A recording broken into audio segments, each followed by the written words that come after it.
KaraokeBooks. The Three Musketeers. Alexandre Dumas. Translated by William Robson. Chapter 43. The Sign of the Red Dovecot. Meanwhile the king, who, with more reason than the cardinal, showed his hatred for Buckingham, although scarcely arrived, was in such a haste to meet the enemy that he commanded every disposition to be made to drive the English from the Isle of Rhe, and afterward to press the siege of La Rochelle. But notwithstanding his earnest wish, he was delayed by the dissensions which broke out between him, Bassompierre and Schomberg, against the Duc d'Angoulême. Bassompierre and Schomberg were marshals of France, and claimed their right of commanding the army under the orders of the king. But the cardinal, who feared that Bassompierre, a Huguenot at heart, might press but feebly the English and Rochellais, his brothers in religion, supported the Duc d'Angoulême, whom the king, at his instigation, had named lieutenant general. The result was that to prevent him, Bassompierre and Schomberg from deserting the army, a separate command had to be given to each. Bassompierre took up his quarters on the north of the city, between Leu and Dampierre, the Duc d'Angoulême on the east, from Dampierre to Perigny, and M.de Schomberg on the south, from Perigny to Angoutin. The quarters of Monsieur were at Dampierre. The quarters of the king were sometimes at Estry, sometimes at Jerry. The cardinal's quarters were upon the downs, at the bridge of La Pierre, in a simple house without any entrenchment. So that Monsieur watched Bassompierre, the king, the Duc d'Angoulême, and the cardinal, M. de Schomberg. As soon as this organization was established, they set about driving the English from the Isle. The juncture was favorable. The English, who require, above everything, good living in order to be good soldiers, only eating salt meat and bad biscuit, had many invalids in their camp. Still further, the sea, very rough at this period of the year all along the sea coast, destroyed every day some little vessel, and the shore, from the point of Laguelen to the trenches, was at every tide literally covered with the wrecks of pinnacles, roberges, and feluccas.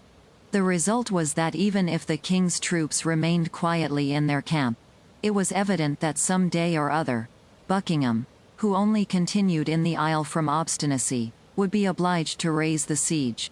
But as M.de Toires gave information that everything was preparing in the enemy's camp for a fresh assault, the king judged that it would be best to put an end to the affair, and gave the necessary orders for a decisive action. As it is not our intention to give a journal of the siege, but on the contrary only to describe such of the events of it as are connected with the story we are relating, we will content ourselves with saying in 2 words that the expedition succeeded, to the great astonishment of the king and the great glory of the cardinal. The English, repulsed foot by foot, beaten in all encounters, and defeated in the passage of the Isle of Loie, were obliged to re-embark, leaving on the field of battle 2,000 men, among whom were 5 colonels, 3 lieutenant colonels, 250 captains, 20 gentlemen of rank, 4 pieces of cannon, and 60 flags, which were taken to Paris by Claude de Saint-Simon, and suspended with great pomp in the arches of Notre Dame. Te Deums were chanted in camp, and afterward throughout France. The cardinal was left free to carry on the siege, without having, at least at the present, anything to fear on the part of the English. But it must be acknowledged, this response was but momentary. An envoy of the Duke of Buckingham, named Montague, was taken, and proof was obtained of a league between the German Empire, Spain, England, and Lorraine. This league was directed against France. Still further, in Buckingham's lodging, which he had been forced to abandon more precipitately than he expected, papers were found which confirmed this alliance and which, as the cardinal asserts in his memoirs, strongly compromised Madame de Chevreuse and consequently the Queen. It was upon the cardinal that all the responsibility fell, for one is not a despotic minister without responsibility. All, therefore, of the vast resources of his genius were at work night and day, engaged in listening to the least report heard in any of the great kingdoms of Europe. The cardinal was acquainted with the activity, and more particularly the hatred, of Buckingham. If the league which threatened France triumphed, all his influence would be lost. Spanish policy and Austrian policy would have their representatives in the cabinet of the Louvre, where they had as yet but partisans, and he, Richelieu, the French minister, the national minister, would be ruined. The king, even while obeying him like a child, hated him as a child hates his master, and would abandon him to the personal vengeance of Monsieur and the Queen. He would then be lost, and France, perhaps, with him. All this must be prepared against. Courtiers, becoming every instant more numerous, succeeded one another, day and night, in the little house of the Bridge of La Pierre, in which the cardinal had established his residence. There were monks who wore the frock with such an ill grace that it was easy to perceive they belonged to the church militant. Women a little inconvenienced by their costume as pages and whose large trousers could not entirely conceal their rounded forms, and peasants with blackened hands but with fine limbs, savoring of the man of quality a league off. There were also less agreeable visits, for 2 or 3 times reports were spread that the cardinal had nearly been assassinated. It is true that the enemies of the cardinal said that it was he himself who set these bungling assassins to work, in order to have, if wanted, the right of using reprisals. But we must not believe everything ministers say, nor everything their enemies say.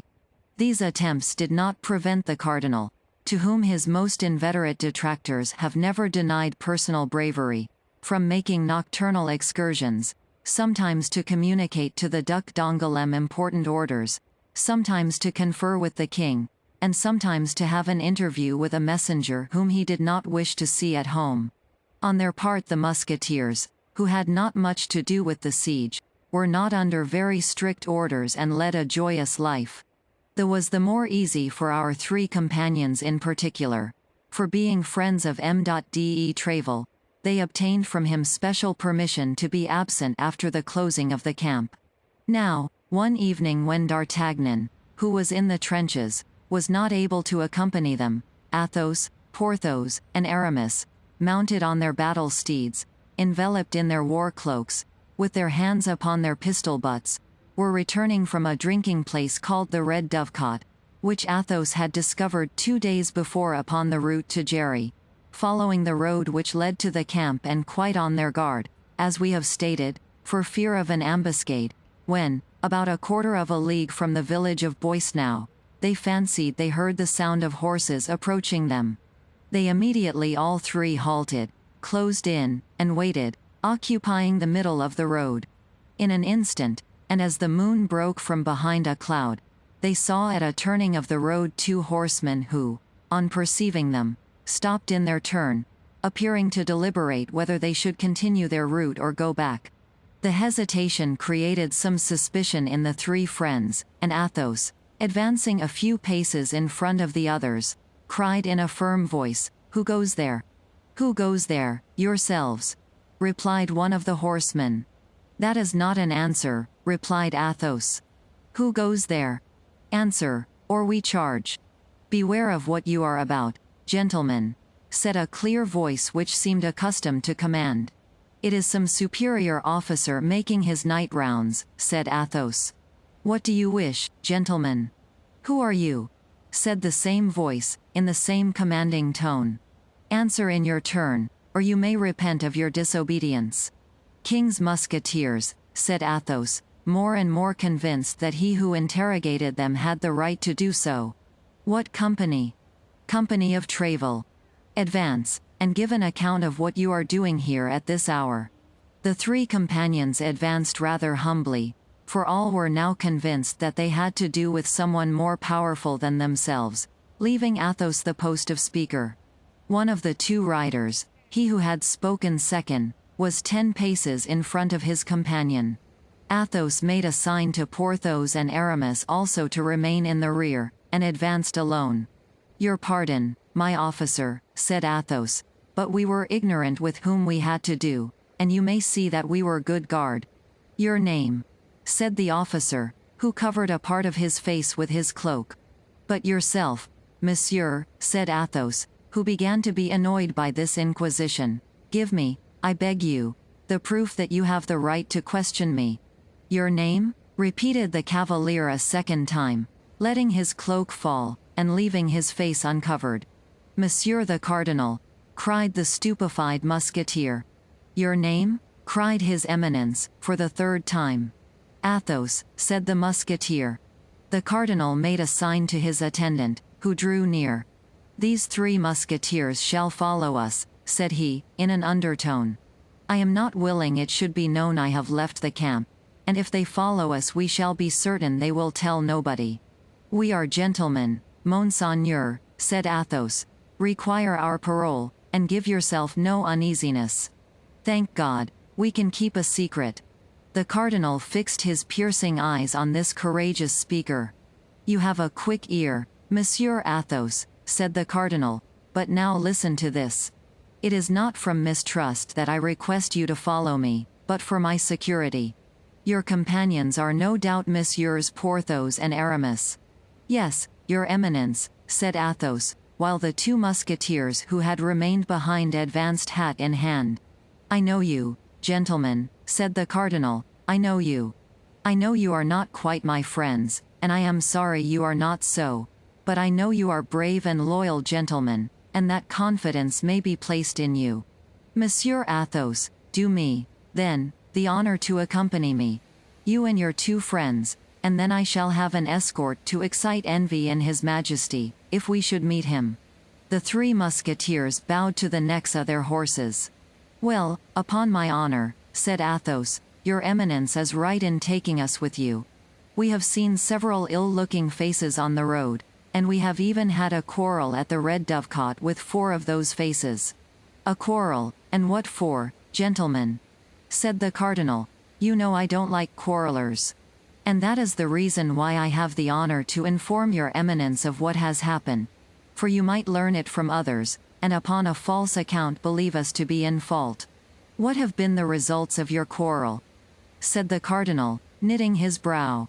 My friend, Aramis, here, has received a slight sword wound in the arm, but not enough to prevent him, as your Eminence may see, from mounting to the assault tomorrow, if your Eminence orders an escalade. But you are not the men to allow sword wounds to be inflicted upon you thus, said the cardinal. Come, be frank, gentlemen, you have settled accounts with somebody. Confess.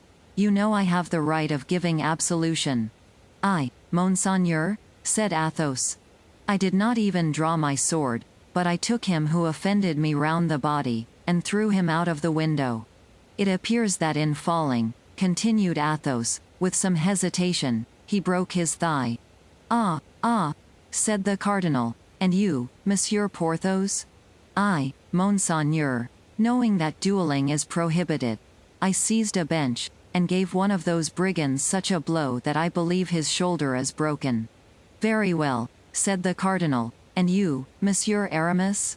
Monseigneur, being of a very mild disposition, and being, likewise, of which Monseigneur perhaps is not aware, about to enter into orders, I endeavored to appease my comrades, when one of these wretches gave me a wound with a sword, treacherously, across my left arm.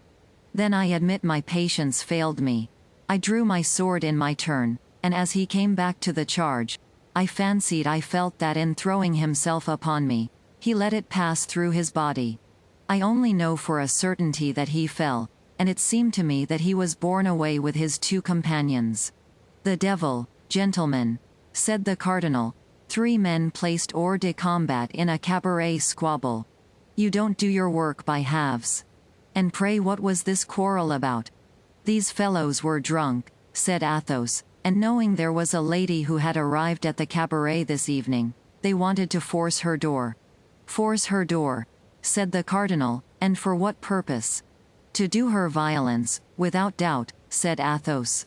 I have had the honor of informing your Eminence that these men were drunk. And was this lady young and handsome? Asked the cardinal, with a certain degree of anxiety. We did not see her, Monseigneur, said Athos. You did not see her? Ah, very well, replied the cardinal, quickly. You did well to defend the honor of a woman, and as I am going to the Red Dovecot myself, I shall know if you have told me the truth.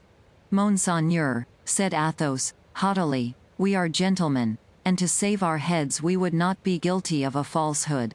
Therefore I do not doubt what you say, Monsieur Athos, I do not doubt it for a single instant. But, added he, to change the conversation, was this lady alone? The lady had a cavalier shut up with her, said Athos, but as notwithstanding the noise, this cavalier did not show himself, it is to be presumed that he is a coward. Judge not rashly, says the Gospel, replied the cardinal. Athos bowed. And now, gentlemen, that's well, continued the cardinal. I know what I wish to know, follow me. The 3 musketeers passed behind his eminence, who again enveloped his face in his cloak, and put his horse in motion, keeping from 8 to 10 paces in advance of his 4 companions. They soon arrived at the silent, solitary inn. No doubt the host knew what illustrious visitor was expected, and had consequently sent intruders out of the way. 10 paces from the door the cardinal made a sign to his esquire and the 3 musketeers to halt. A saddled horse was fastened to the window shutter. The cardinal knocked 3 times, and in a peculiar manner. A man, enveloped in a cloak, came out immediately, and exchanged some rapid words with the cardinal.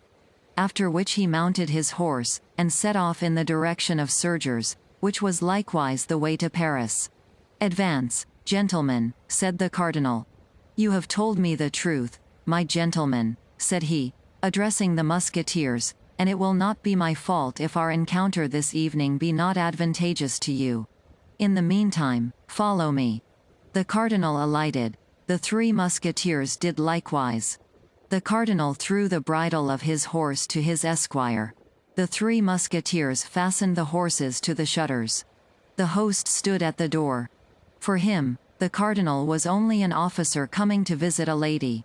Have you any chamber on the ground floor where these gentlemen can wait near a good fire? Said the cardinal.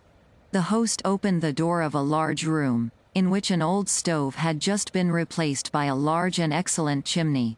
I have this, said he. That will do, replied the cardinal. Enter, gentlemen, and be kind enough to wait for me. I shall not be more than half an hour.